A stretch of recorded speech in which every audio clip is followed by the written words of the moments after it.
En los últimos años hemos sacado 50 usados sí, pero interesantes, prácticamente uno al mes. Al principio, en 2017, nadie tenía dudas sobre ellos y sobre la posibilidad de comprarlos y disfrutarlos durante mucho tiempo. Pero de pronto se empezaron a acercar nubarrones que parecían decirnos que iba a haber restricciones de uso y disfrute de coches viejos a combustión.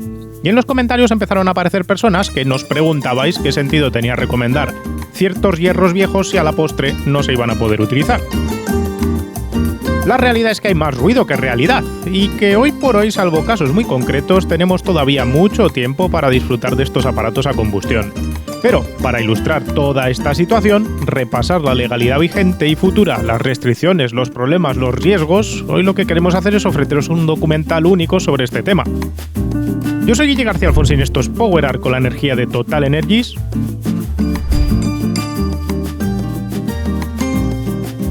Y vamos a hablar del futuro de los coches de combustión, los clásicos, los youngtimers, los coches de disfrute en general.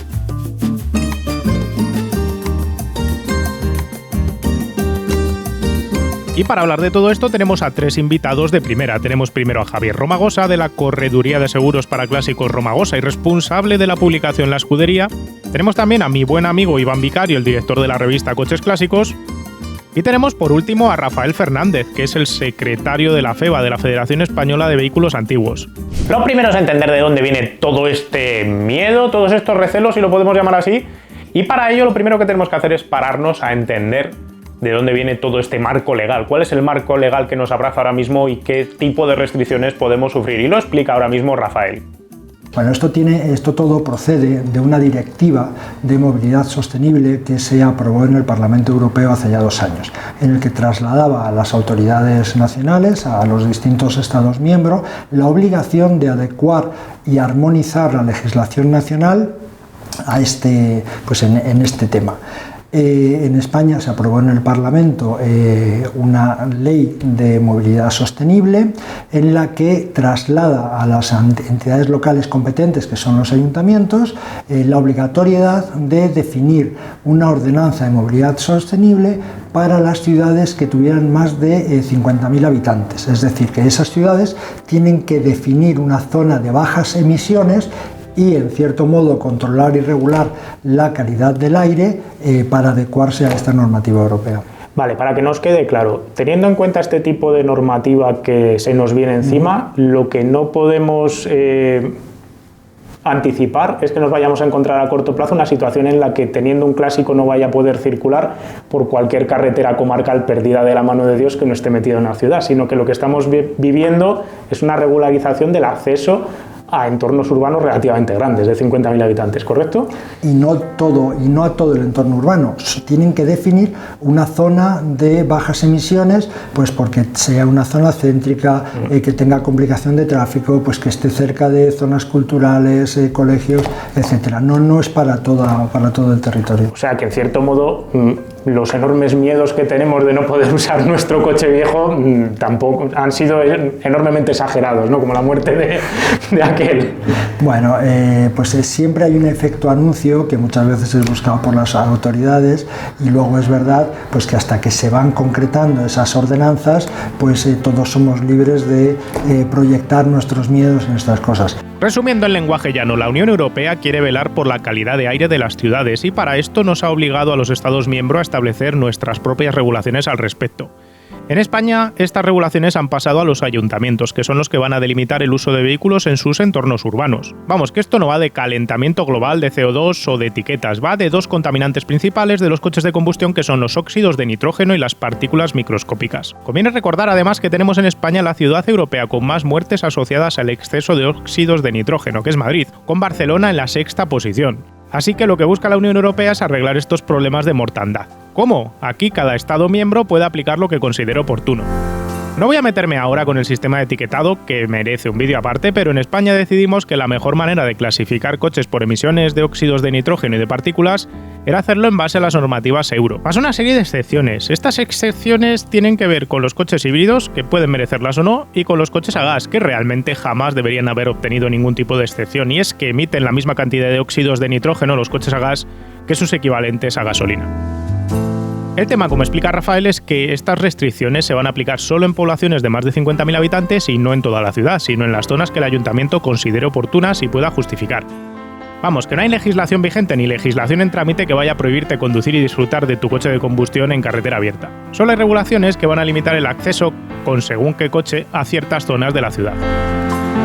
Y aquí hay que agregar que son las ciudades más contaminadas las que más papeletas tienen para regular estas cosas, porque son las que pueden ser sometidas a multas por parte de la Unión Europea, y con razón, por no cuidar la salud de sus ciudadanos. Por eso Madrid y Barcelona, que son las dos ciudades españolas más contaminadas y están en el top 10 de las ciudades europeas con más mortandad debido a exceso de óxidos de nitrógeno, de hecho Madrid está la primera en esa lista, desgraciadamente, y Barcelona es la sexta, tienen tarea pendiente a la hora de implementar esas zonas de bajas emisiones, porque la Unión Europea puede denunciar y multar a España por no vigilar por la salud de los ciudadanos europeos que ahí residen, y me parece totalmente sensato. La Unión Europea pone multas en base a esos excesos de contaminación que tienen Madrid y Barcelona, pero no solo las pone por el exceso de contaminación, sino también las pone por la inacción política. Es decir, si no se toman decisiones para solventar estos problemas, independientemente de que se solventen o no, ya se toma esa decisión de multar. Por eso Barcelona y por eso Madrid están tan activas y han ido tan rápido a implementar esas zonas de bajas emisiones para poder librarse de futuras multas. Pensadlo bien, no se trata solo de mejorar la calidad del aire. Mejorar la calidad de aire es lo que viene después de que los ayuntamientos apliquen estas normativas para librarse de las multas. Es curioso, pero al final funciona así.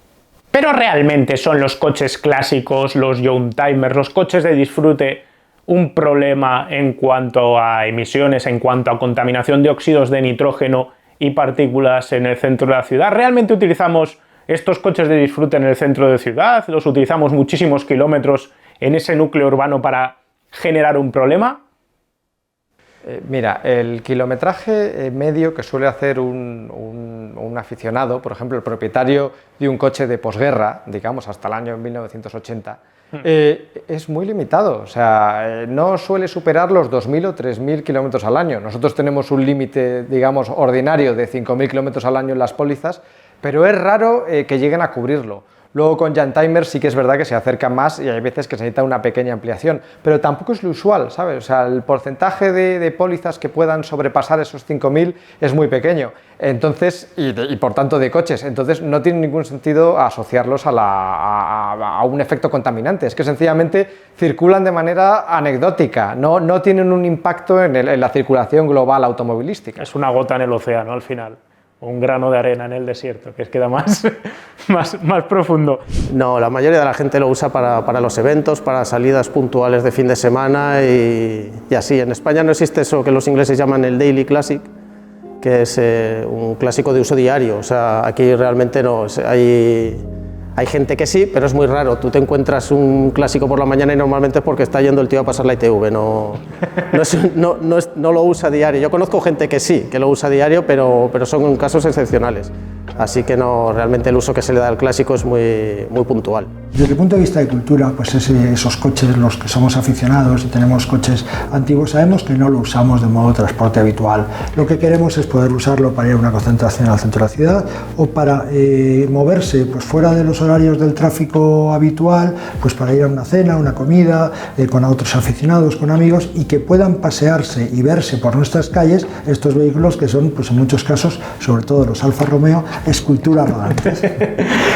No es casualidad que Rafael sepa apreciar la belleza de un Alfa Romeo, ya que es el presidente del Club Alfa Romeo España, pero tras el cachondeo entre alfistas vayamos al meollo de la cuestión. Lo has escuchado por triplicado, los aficionados a los coches apenas rodamos 5.000 kilómetros al año de media con ellos, y lo hacemos por norma general fuera del entorno urbano. Es por ello que el coche como afición no representa un riesgo a la calidad de aire del centro de las ciudades, y es por ello que a pesar de las normativas que se están implantando, no tiene sentido que estas acaben afectando a nuestra afición.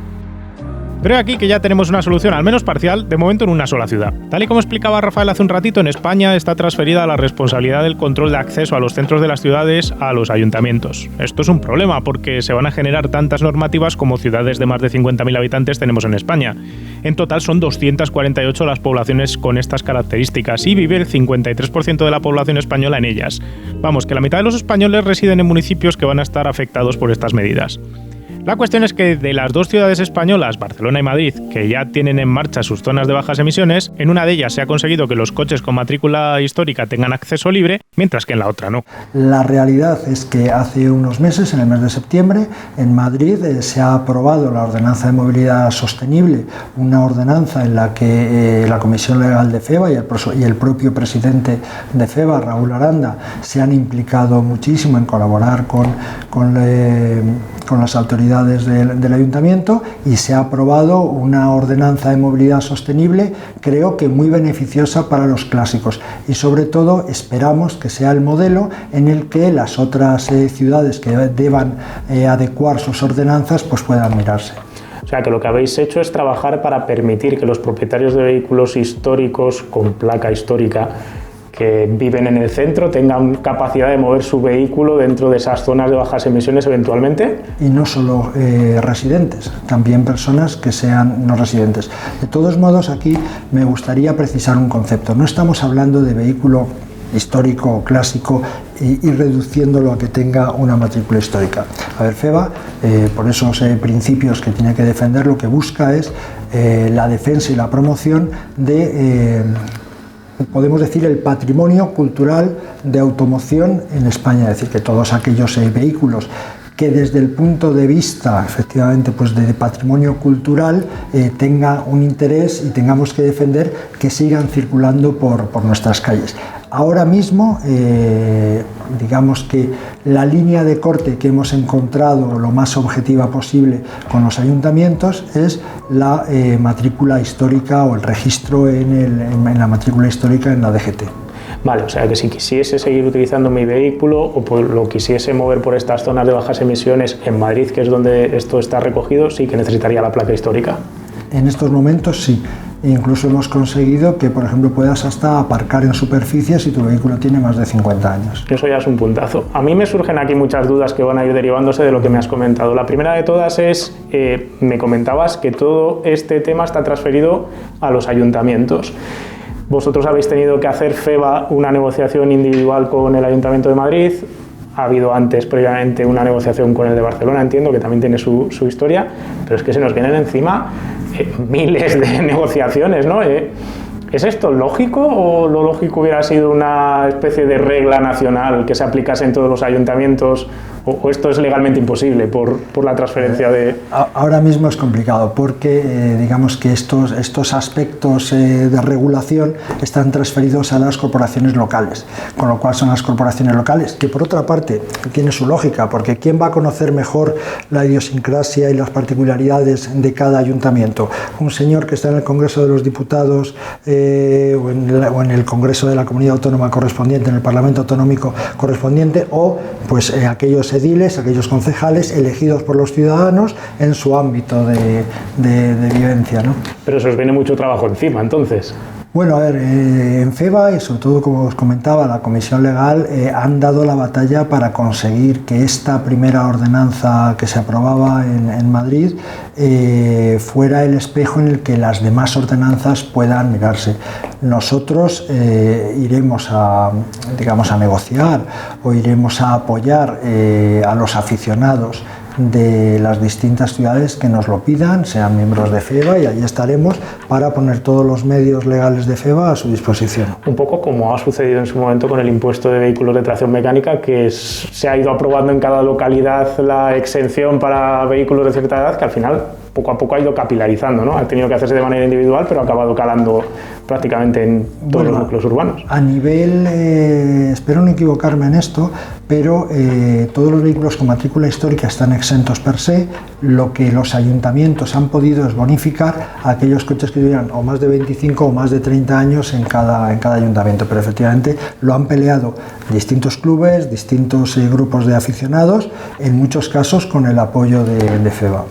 Así que la situación es sencilla. En Madrid, gracias al trabajo de la FEVA, se va a poder circular con coches con matrícula histórica sin restricción, aparcarlos en la calle o en tu garaje particular. En Barcelona, lamentablemente, hoy por hoy no existe esa situación. Y si atendemos al plan metropolitano actual de la ciudad catalana, solo los sábados y domingos, así como de las 8 de la tarde a las 7 de la mañana en los días entre semana, se va a poder seguir usando hasta 2024 un coche sin etiqueta medioambiental.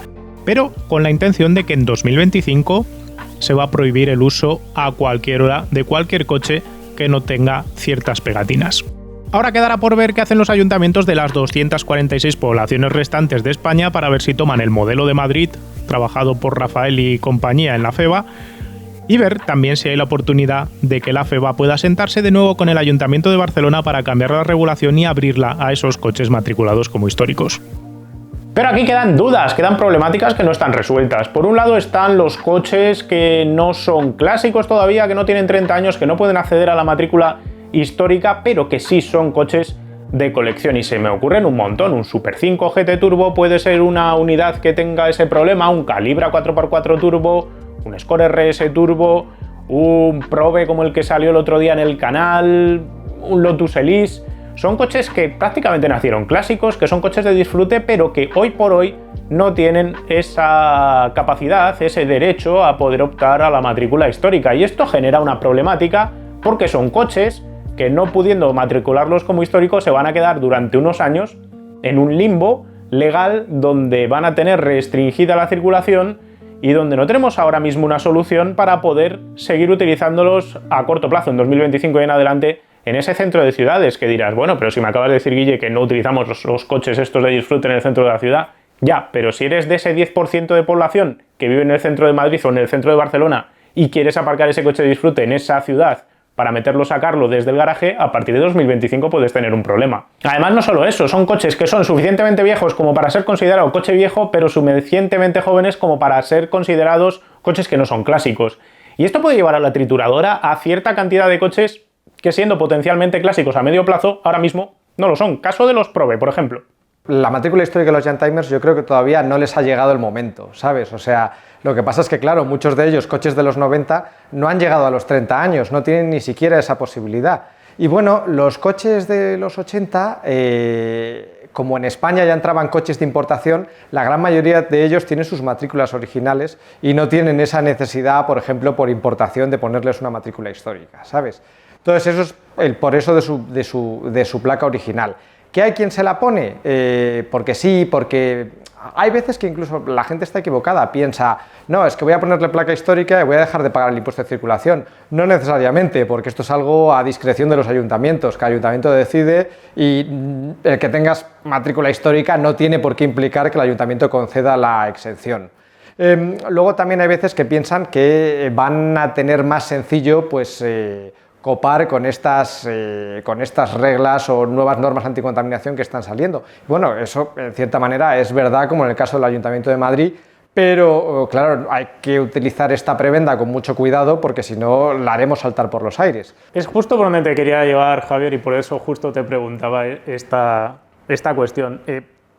Teniendo en cuenta el tema del etiquetado, teniendo en cuenta el tema de las emisiones, ahora mismo en ayuntamientos como el de Madrid, si todos los ayuntamientos de grandes ciudades tomasen el mismo tipo de decisión que ha tomado el Ayuntamiento de Madrid a la hora de permitir que coches con matrícula histórica accedan al núcleo urbano y los que no la tengan no puedan acceder, lo que estamos provocando es que el propietario de un 5 GT Turbo, por seguir con ese ejemplo del 87 o del año que sea, o lo matricula como histórico o deja de tener ese acceso a la ciudad. Entonces, ¿no estamos generando ahí una problemática u obligando a los aficionados hacia matricular como histórico algo que por edad casi como que no le toca? O por lo menos hasta ahora no había ninguna necesidad de matricular como histórico esos coches que incluso se estaban usando de diario, ¿no? O sea, lo primero que tenemos que pensar es si realmente los propietarios de vehículos antiguos queremos bajar a la ciudad, ¿vale? La respuesta normalmente es que no. Cuando salimos vamos a parajes bonitos, a carreteras de montaña, etcétera, etcétera. Entonces yo no creo que se esté obligando a nadie a matricular como históricos los coches bajo esa necesidad de meterse en las grandes ciudades, ¿vale? Lo que sí que, claro, si quieres hacerlo, pues bueno, tú tienes que decidir si te compensa o no pagar los en torno a 600-800 euros que vale hacer algo histórico para ir a Madrid. Personalmente, a mí no me compensaría. Estamos hablando aquí de Madrid porque es el único caso hoy por hoy que yo sepa de un gran núcleo urbano que ha puesto este eximente para entrar con la pegatina, pero el día de mañana pueden ser otras ciudades que se sumen. Hoy por hoy Barcelona no se puede entrar de ninguna manera, ni con matrícula histórica ni sin ella. Pero si eres propietario del coche y vives en el centro de la ciudad, que quede esto claro, si tienes ese eximente, como eres vecino, puedes sacar tu coche aunque no tenga pegatina y no tenga la matrícula de histórico. Claro, por ahora sí, o sea, si tú resides en estas grandes ciudades, lo lógico es que siendo vecino te permitan mover tu coche, porque más que nada porque tu coche estaba ahí antes y en todo caso por lo menos que te den una moratoria para arreglarlo y sacarlo de la ciudad, o si es tu coche de diario cambiarlo por otro. Coches que solo tienen ahora 10, 15 años no son ni coches históricos ni coches clásicos, ni se pueden catalogar como tales. A mí lo que me queda un poco la sensación es que están un poco desamparados y que pueden morir y acabar en el desguace por estar en esa travesía del desierto donde ni vosotros los podéis proteger, ni el usuario tal vez pueda apostar por ellos por el mero hecho del miedo de igual me compro esto y no lo puedo utilizar. Pues hay que animar a todos los aficionados a que esos coches los conserven. Probablemente tengan unos momentos de circulación complicados durante los próximos años, pero esos coches son parte de nuestro patrimonio cultural y dentro de unos años los veremos pues, con otros ojos.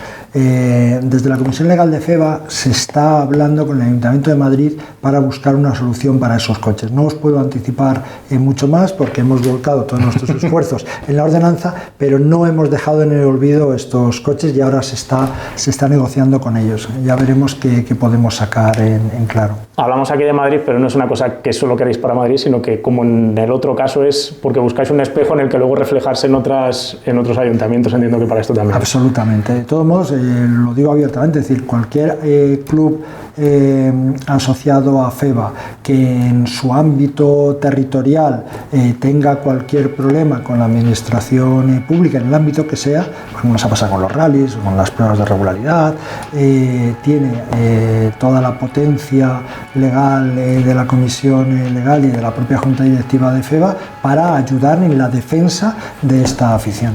Así que la FEVA está trabajando en un plan para poder ofrecer cobertura a los youngtimers, aquellos coches de colección que no alcanzan por fechas la condición de ser matriculado como histórico. Mientras esto se clarifica, ahora lo que vamos a hacer es girar la conversación a otro aspecto importante e interesante de todo esto. Dentro de todo este interés por las placas históricas y la necesidad de ellas para poder seguir circulando en ciertas ciudades, la doble problemática que podemos encontrar tiene que ver con cómo poder poner placa histórica a un coche con modificaciones de época instaladas y si tiene sentido cabida en la placa histórica un resto mod con el motor sustituido por un propulsor mucho más moderno. Cuando yo matriculo como histórico mi vehículo me lo van a catalogar y a la hora de catalogarlo van a buscar que el coche sea original o por lo menos se corresponda con lo que estoy catalogando.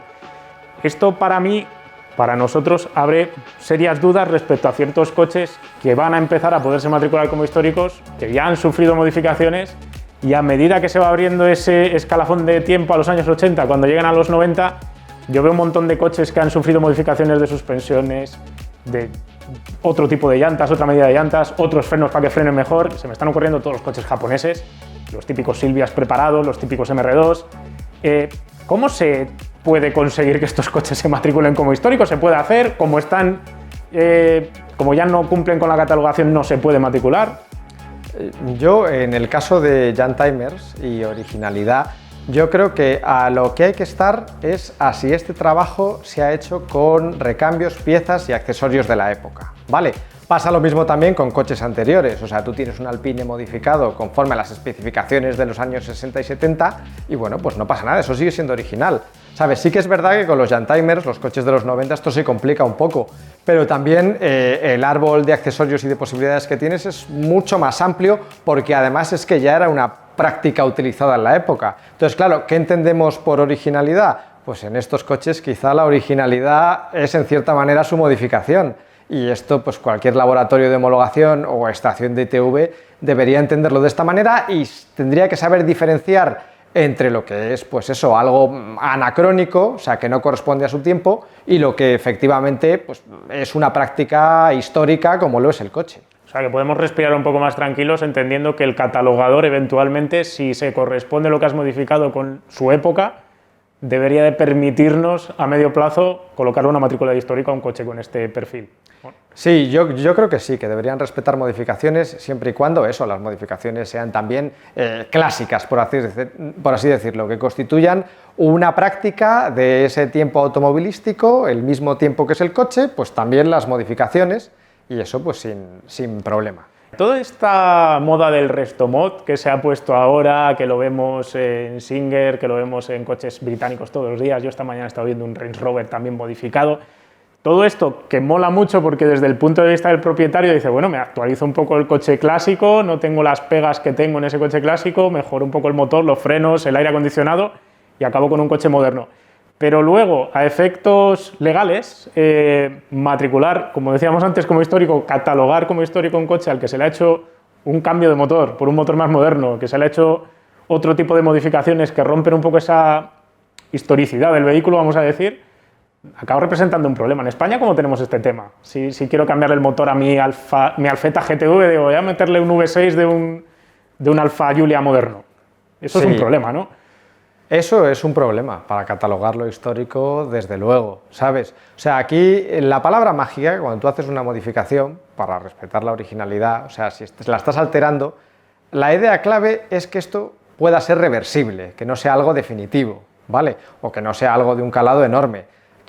Hacer un swap de motor, cambiar un motor antiguo por un motor moderno, estás alterando por completo el carácter histórico del coche, ¿sabes? Eso es una modificación mayor que, claro, eso ningún ingeniero ni ninguna ITV debería otorgar una matrícula histórica con una cosa así. Que el coche mola un montón, estamos totalmente de acuerdo, pero no tiene, digamos, un valor histórico suficiente como para catalogarlo como tal. Huelga decir aquí un aspecto que trataremos en otro vídeo con más profundidad, pero que quiero aquí remarcar. Toda esta historia de reconvertir clásicos a coche eléctrico que tan de moda se ha puesto en internet, no en la realidad, es un aspecto que no nos sirve para este tema que estamos tratando hoy, porque un coche clásico convertido a eléctrico no sería merecedor de una matrícula histórica, perdería la razón de ser como coche coleccionable, porque no es fiel al coche que representa históricamente, así que no podría ganar ese certificado. Cierto es que si convirtieseis vuestro clásico a coche eléctrico ganaría una etiqueta 0 si lo consiguieseis homologar.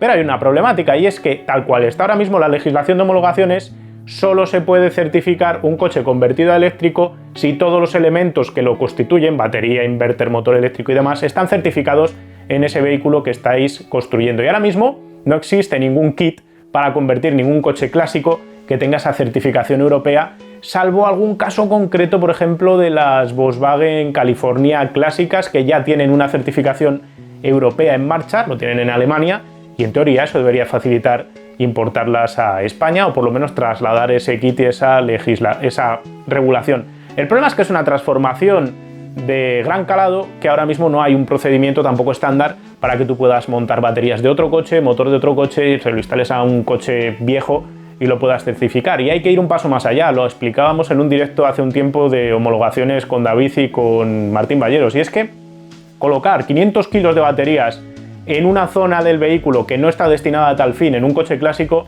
lo único que va a hacer es cambiar radicalmente la distribución de peso, radicalmente la relación entre masa suspendida y masa no suspendida, radicalmente la seguridad del vehículo, tanto dinámica como en caso de accidente.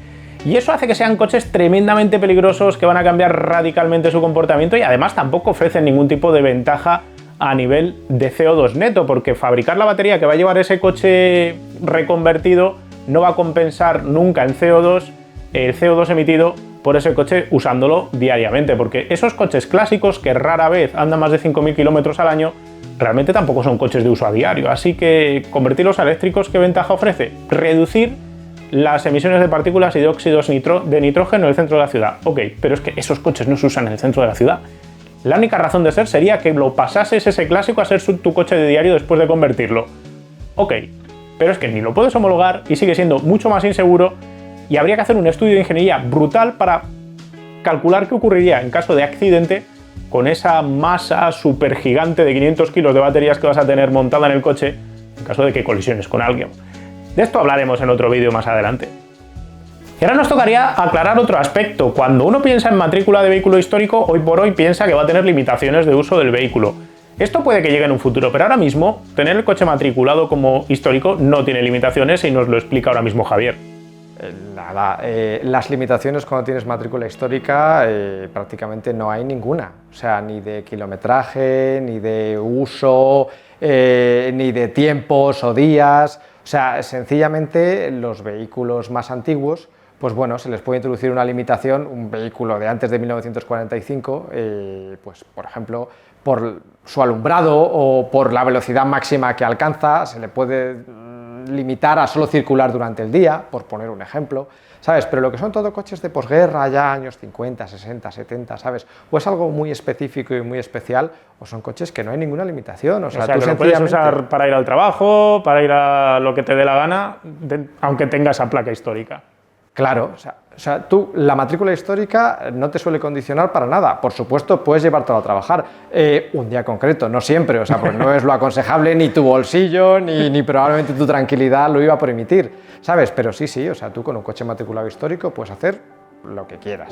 Con tanto comentario recibido en los vídeos de usados, sí, pero interesante, sobre todos estos temas, parece que hay un miedo generalizado acerca de comprar coches viejos. Y esto podría llevar a pensar que esta ficción está de capa caída, que cada vez nos gustan menos los coches viejos, pero la realidad, y lo va a explicar ahora Iván, es totalmente contraria a esto y de hecho lo podemos ver en la tendencia de los precios de los youngtimers. ¿Cuál es el perfil del aficionado que tenéis vosotros localizado en la revista? ¿Es una persona joven, 30 años, 50? Pues fíjate, te diría que hay un perfil de aficionado casi por cada tipo de clásico. Pero es más, ni siquiera, de repente te encuentras gente muy joven que le gustan los coches de preguerra, gente mayor que al final pues, vio a Sainz ganar con el Celica y le gusta el Toyota Celica. No te diría que hay un único perfil, o sea, hay gente muy joven, por ejemplo, hay un chaval, Asier Espina, que ha creado un club de coches clásicos del Este y tiene apenas 30 años y por edad no le encajaría, o Paco Carrión, lo conoces de motor clásico y de Katawiki, que es un tío súper experto en preguerras, así que hay muchos tipos de aficionados a los clásicos y afortunadamente en todo el rango de edades, porque también hay muchos jóvenes que ven clásicos y no solo es que les gusten, sino que entienden de clásicos. ¿Esto es una afición de grandes ciudades, de pueblecitos o hay aficionados por toda España adelante? Pues fíjate, te diría que casi en cualquier ciudad medianamente grande en España, y te hablo de ciudad de 20.000 habitantes para arriba, hay un club del 600. O sea, desde Leganés, Alcalá, Madrid, pues todo, o sea, y hay clubes de clásicos por toda España. Yo que soy de Aranda, en Aranda hay 2 clubes de clásicos, creo. O sea, que en cualquier sitio hay afición a los clásicos, no tiene nada que ver ni con grandes ciudades, es como todo, en las grandes ciudades hay más aficionados, pero porque hay más gente. O sea. El aficionado con el que vosotros tratáis, que es ese perfil que estamos hablando, ¿es una persona que está preocupada ahora con toda esta historia de los etiquetados o realmente es una preocupación que luego cuando se disfruta de la afición uno se olvida y ya está? Yo creo que realmente no hay mucha preocupación de momento, porque no afecta demasiado al uso que se le da al clásico. Me refiero, tú con tu clásico no entras al centro de Barcelona habitualmente, no entras al centro de Madrid, así que de momento no hay una gran preocupación, pero sí puede haberla en el futuro, no lo sé. Sí que es verdad que casos como el de Madrid, que va a permitir la circulación a los clásicos matriculados como históricos, tienen 2 cosas positivas. Una, cierto efecto contagio, porque siempre se tiende a imitar a las grandes capitales, porque de hecho tienes ya la legislación hecha, y de segundo quita un poco el estigma hacia el clásico como coche contaminante o hacia el coche viejo como coche contaminante. No, vamos a separarlo porque esto no es un coche viejo, es una parte de la historia. Así que quizá por ahí se pueda salvar un poco también el tema. Entonces, igual lo que ocurre es que hablamos más de estos temas por tener algo que hablar que preocupación real tenemos a la hora de usar el coche. Sí, o sea, ahora mismo, hoy en día, yo no sé lo que puede pasar dentro de 5 años, de repente algún gobierno, alguna administración se vuelva loca y diga no vamos a permitir que circulen los coches de más de 25, de más de 30 años, pero ahora mismo yo creo que es más una preocupación porque sí que real. Entonces esto no podemos decir que afecte al negocio. ¿Vosotros no vendéis menos revistas por esta situación del etiquetado? ¿No se venden menos clásicos ni los clásicos bajan de precio por este tema? Yo creo que no. O sea, de hecho, los clásicos están subiendo en los últimos años, pero no, de momento no es una preocupación real, porque eso, el uso que se le da al clásico tiene poco que ver con entrar al centro de Madrid. Al final es lo que decimos. Es un uso recreativo, un uso de fin de semana, de salidas con los amigos, y tú vas a buscar una carretera divertida, no vas a buscar un atasco en Gran Vía ni en la Diagonal. Eso no es divertido, ¿no?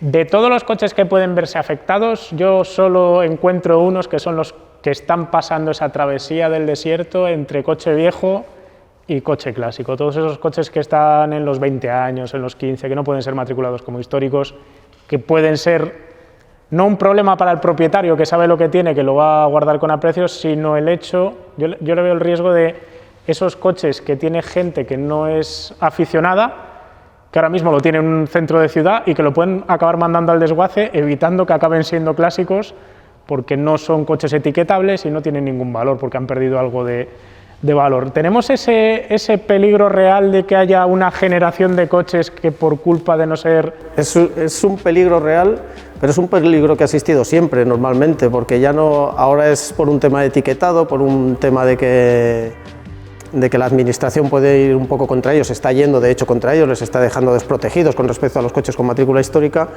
pero antiguamente simplemente el 600, una vez se pasó el boom, era un coche viejo y la gente no lo veía como un coche clásico, ha pasado siempre. Ahora sí que es verdad que si se empieza a actuar mucho contra ellos, aunque yo creo que siempre hay una parte de la afición que intenta guardarlos, conservarlos y que acabarán sobreviviendo como han sobrevivido todos los coches, porque es un periodo por el que han pasado todos los coches prácticamente,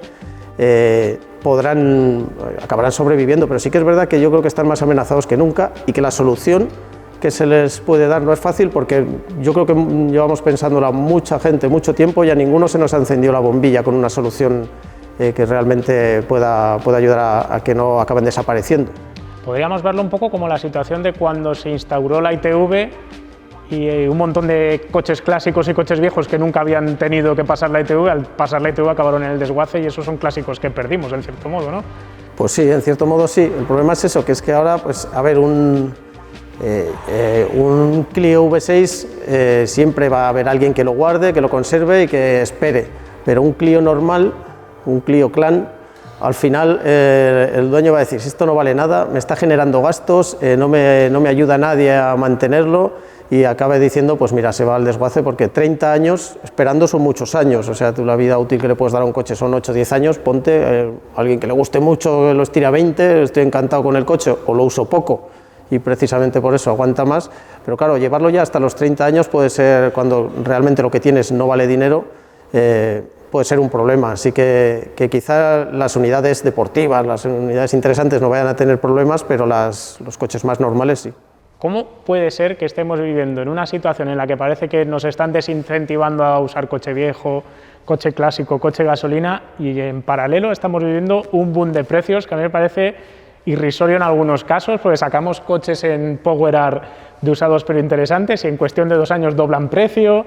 Se está poniendo esta afición realmente complicada a nivel de precios. ¿Cómo veis vosotros toda esta evolución de la situación de precios de los coches y demás? A ver, ha habido, a mitad de los años 2010 ha habido un boom, coches como el Testarossa pasaron de valer 60.000 euros a valer 100.000, cuando 100.000 valía una unidad que estuviera inmaculada, que estuviera perfecta y con poco kilometraje. Ha habido un boom también porque han llegado nuevos coleccionistas y gente con poder adquisitivo, que ese boom de hecho de precios es sobre todo para coches de los 80, de los 90, de los primeros 2000, tú vete a buscar un Evo, un STI, al final son coches que han subido mucho de precio, porque ahora está llegando la gente de tu edad y de la mía, ya tenemos una familia, estamos asentados, ahora nos podemos permitir comprar ese tipo de coches, así que hemos llegado todos, no sé si en manada, pero casi, a comprar ese tipo de coches. Si te vas más para atrás, ese boom no existe. Lo hablábamos antes, el Jaguar MK2 tenía unos precios muy buenos, se pagaba muy bien, pero ahora tú vas a comprar uno y, ahora no se venden esos coches, porque los compradores de esos coches se han ido muriendo, es duro decirlo, pero es así. La gente que le interesaba esos coches ya no está, y los herederos o los compraventas que se han quedado han ido a venderlos y no pueden venderlos por los precios que estaban. O sea, es un boom, pero sí que es verdad que ha sido más de los coches de los 80 para acá, y también te digo que se ha contenido, porque ya a finales de 2017-2018 ciertos coches comenzaron a estabilizar sus precios, incluso a bajar, porque habían subido, pues eso, al final la gente busca también valores refugio durante las crisis, y los clásicos, pues hubo un periodo, yo creo que de 2000 a 2010, se revalorizaban los coches como un 400%, o sea que la gente, los coches buenos, un 600 no va a valer nunca 4 veces más, pero tú compras un Ferrari, un 250 GTO, y sí va a valerlos, o sea que ha habido burbuja, pero dentro de cierto periodo de años. Yo es que tenía la lógica de como cada año que pasa llevamos un año más de historia de coches, también hay un año más de cantidad de vehículos, además de un año más de personas para comprarlo, ¿no? Pero la lógica me implicaba que un coleccionista de a día de hoy, una persona de nuestra quinta, tendría muchas más coches para mirar, porque puede mirar coches desde 1910 hasta 2020 prácticamente, y en realidad parece que nos quedamos solo con los coches de cuando teníamos 20 años, ¿no? O cuando teníamos 15 años. Es un poco como lo que ocurrió en su momento con el Renault 8, que en el 2000 el Renault 8 era la leche y ahora ya nadie... Bueno, hay gente que quiere un Renault 8, pero ya no se le mira con el mismo interés, o el 600, o el... Es eso, antes sí, tenemos muchos más coches, pero ¿tú alguna vez te has puesto a mirar anuncios de compraventa de coches de los años 60 o 50? No, porque al final nos interesan los coches que vivimos o los grandes mitos como el Jaguar que tenemos aquí, eso sí lo puedes mirar un poco más, pero al final los coches que no vivimos, o sea, me empieza a pasar que el otro día vi un ZX que estaba impoluto y digo, joder, pues será una mierda, macho, digo, mira qué bien tiene su ZX, y eso no me pasa con un R6, ¿sabes? Porque el R6 no lo vi por la calle, o prácticamente no lo vi por la calle, y posiblemente como coleccionable, posiblemente no, seguro, es más interesante un R6. Te he buscado dos coches que tampoco son nada del otro mundo, pero o si veo un Simca 1200, que era el coche que tenía mi padre, pues yo me volveré loco, o sea, como lo tiene o no sé cuál, pero si no, los coches de los años 70, nosotros como profesionales, y porque nos gustan los coches, sí, pero a la mayoría de los aficionados les gustan los coches desde su niñez en adelante. Así que, aunque van entrando nuevos clásicos, realmente no es que los de detrás, o sea, realmente los de detrás van desapareciendo como interesantes para ellos. Y como no podía ser de otra manera, Iván tiene razón. Basta ver cómo los precios de los Renault 8, de los 600, de los 2 caballos o de los Jaguar Mark II subieron como la espuma hace 2 décadas y ahora están más abajo y estabilizados, mientras se disparan las cotizaciones de coches de los 80. Pero tras estas interesantes charlas, yo vuelvo al origen de todo este reportaje. ¿Qué nos queda a los aficionados por hacer para salvaguardar nuestros intereses y poder seguir disfrutando de nuestros coches de placer de combustión durante muchos años más o incluso décadas más? Está claro que apenas suponemos un problema de contaminación. En cierto modo somos los futuros dueños de caballos tras haberse dejado de emplear el caballo como medio de transporte, pero estamos en una fase de transición y en este momento es cuando más vulnerables somos. Hemos visto todo tipo de acciones independientes, desde peticiones en change.org a intentos de manifestaciones, agrupaciones, todo tipo de cosas para tratar de reclamar nuestros derechos como aficionados y evitar que la ley, pensada para regularizar el automóvil como electrodoméstico de transporte, acabe destrozando nuestra afición. Pero la clave nos la da Rafael. ¿Cómo os podemos ayudar nosotros a FEVA para que esto pueda seguir adelante? ¿Hay algo que podamos hacer los aficionados en general y Poweral en particular? Pues yo creo que nos ayudamos mucho todos, primero pues dando difusión, es decir, a que los clubes se afilien a FEVA y que los aficionados nos hagamos socios de los clubes. Aquí la figura del asociacionismo en España es delicada, pero de verdad la unión hace la fuerza. FEVA es la casa común de todos los clubes aficionados. Mira, voy a anticipar una novedad que es que estamos buscando la figura del amigo de FEVA. Hay muchos que no podrá ser miembro de pleno derecho, como os he comentado al principio de esta conversación, pero estamos recibiendo, pues con toda la publicidad que está saliendo en medios como el vuestro, muchos aficionados que se acercan y dicen: yo quiero colaborar, quiero apoyar, quiero ayudar. Pues primero, decir que todo aquel que tenga tiempo disponible para echar una mano en cualquiera de las comisiones de FEVA, de Cultura, Industria, Legal, Promoción, Juventud, tiene las puertas abiertas y necesitamos muchas manos. Por otra parte, esos aficionados que quieren acercarse, estamos planteando, y de hecho acabamos de aprobar una modificación de estatutos para poder admitir como colaboradores, amigos de FEVA, que es como se va a llamar la figura, a socios individuales que no tendrán derechos de voto, ¿vale? Pero sí podrán decir o van a tener un reconocimiento como formar parte de FEVA. La unión hace la fuerza. Así es. Muchas gracias por habernoslo explicado todo tan bien y tan claro y sencillo. Un placer, Guille, y de verdad que mucho ánimo con vuestro canal, que lo seguimos muchísimos aficionados. Vamos a cerrar este vídeo con una serie de conclusiones para que hagamos así una especie de resumen de todo lo que hemos visto aquí. Lo primero de todo, No tenéis que preocuparos por vuestro coche viejo a combustión, vuestro coche de disfrute, porque a corto plazo no vais a tener limitaciones para uso, salvo en ciudades muy concretas. Tal cual ha explicado Rafael y tal cual está escrita la ley, no es una cuestión solo de que lo explique Rafael, sino que esa es la ley que tenemos entre manos. Si tienes un coche viejo y vives en una ciudad de más de 50.000 habitantes, a corto, medio plazo, 2025, vas a tener prohibido el acceso a ciertas zonas de la ciudad. Solo Madrid y Barcelona, por el tema que os he dicho de que tienen problemas masivos de óxidos de nitrógeno que les van a conducir a multas por parte de la Unión Europea, van a establecer grandes zonas libres de emisiones, pero en el resto de poblaciones de más de 50.000 habitantes no se espera que haya grandes limitaciones para la circulación con coches de combustión a corto o medio plazo. ¿Qué va a ocurrir un poquito más adelante cuando esto se vaya estandarizando y cada vez haya zonas más grandes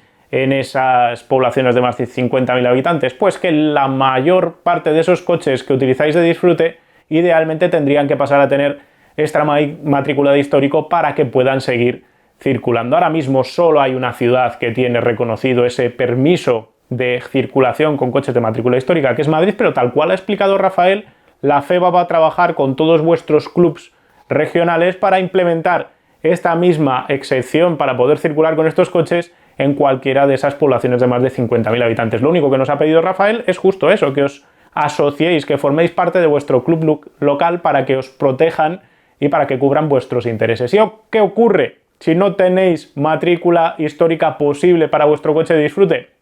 Aquí queda la promesa de la FEVA de pelear para que esos coches que van a ser clásicos, futuros clásicos, coches de interés, que son de combustión, que ni tienen etiqueta ni tienen acceso a la matrícula histórica, puedan ser recogidos de alguna manera a través de un procedimiento legal que les permita seguir circulando solo para entrar y salir de la ciudad para luego ir a disfrutar en una carretera de curvas. Lo que no va a ocurrir a corto plazo, a medio o a largo, porque no hay ninguna legislación ni en trámite, ni en vigor, ni ninguna idea que así lo promueva, lo que no va a ocurrir es que no podáis utilizar vuestro coche en una carretera de curvas para disfrutar de él, a pesar de que sea de combustión. Eso no está contemplado, porque no estamos aquí hablando de limitaciones de emisiones de CO2, no tiene nada que ver esta legislación con eso. Aquí lo único que estamos hablando es de limpieza de aire en el centro de la ciudad, de partículas y de óxidos de nitrógeno en la almendra central de las ciudades. Por eso irte a conducir, a hacer curvas a una carretera de montaña no genera ningún tipo de problemática y el poco CO2 que emitas por hacerlo es una gota en el desierto, porque estos coches, de nuevo vuelvo a las palabras de Javier, hacemos menos de 5.000 kilómetros al año con ellos, son irrelevantes en la suma total de emisiones de CO2 que hay ahora mismo en España. Por tanto, si estáis en esa zona, en esa travesía del desierto con vuestro coche donde ni tiene etiqueta porque no es suficientemente nuevo, ni es merecedor de matrícula histórica porque no es lo suficientemente viejo, lo único que nos queda es esperar a que la FEVA nos eche un cable y de alguna manera esto se legisle para que podamos seguir utilizando estos coches. Por lo que nos han contado fuera de cámara, fuera de micros, varias partes, varias personas, se está trabajando en una especie de permiso o de una especie de matrícula histórica más facilitada o reconocimiento de coche clásico o coche futuramente histórico, coche de disfrute, no lo sé, donde lo que se haría sería limitar el kilometraje anual controlándolo vía ITV y donde lo que se haría sería también controlar que esos coches sean segundo coche, que no sea tu coche principal, que no lo utilices a diario, otra cosa es que un día entre semana lo utilices para irte a una comida, una cena con unos amigos, lo que sea, pero que no sea ese coche que vas a utilizar en la ciudad día sí, día también, porque si no al final esto revienta y no tendría ningún sentido legal. Dicho esto, contemplando toda esta situación, para mí el futuro no está tan negro. Tenemos ahí a la FEVA protegiendo nuestros intereses, lo suyo es ayudar a la FEVA a través de los clubs regionales, a través del Astur Club, si estáis en Asturias, a través del Capri Club, si tenéis un Capri, yo qué sé. Uniros a uno de esos clubs porque al final la unión hace la fuerza siempre que vaya a través de la FEVA. Al final, si nos vamos a soluciones individuales de me voy a quejar de la ley aquí en internet, voy a quejarme ahí en Twitter, en YouTube, me voy a quejar haciendo una manifestación, haciendo un change.org, no conseguimos nada. A la FEVA le escuchan los estamentos legales y esa es la gran clave. Si hacemos palanca a través de la FEVA, tenemos una solución para todos. Y para eso vamos a seguir también nosotros desde PowerArt tratando de ayudar para que tengamos esas exenciones para poder utilizar el coche como disfrute. ¿Que después tengamos que tener un eléctrico en casa para el día a día? Pues oye, es hacia donde nos ha llevado la legislación, el marco legal que tenemos en la Unión Europea y no nos va a quedar otra de cara aquí a 2030, 2035. Pero oye, mientras podamos utilizar nuestro coche de gasolina para disfrutar, yo no me voy a quejar demasiado. En fin, espero que os haya resultado interesante este tema. Es un tema que llevábamos tiempo queriendo cubrir en PowerArt. Quiero agradecer aquí a Iván, a Javier y a Rafael, a la FEBA en general, que nos hayan atendido, y seguiremos informando a medida que vayan ocurriendo nuevos pasos legales en este sentido. Si tenéis alguna duda, cuestión, pregunta que queréis hacer respecto a este tema, la podéis dejar en los comentarios y trataremos de darle respuesta. No tengo nada más que contaros. Mañana nos vemos con el último vídeo del especial de Navidad, que también es el último vídeo de la temporada 8 de PowerArt. Un saludo. ¡Hey! Recuerda que puedes lucir tu amor por PowerArt con las gafas, gorras, camisetas y sudaderas que ha desarrollado Kimoa para nosotros. Las tienes disponibles todas en www.kimoa.com.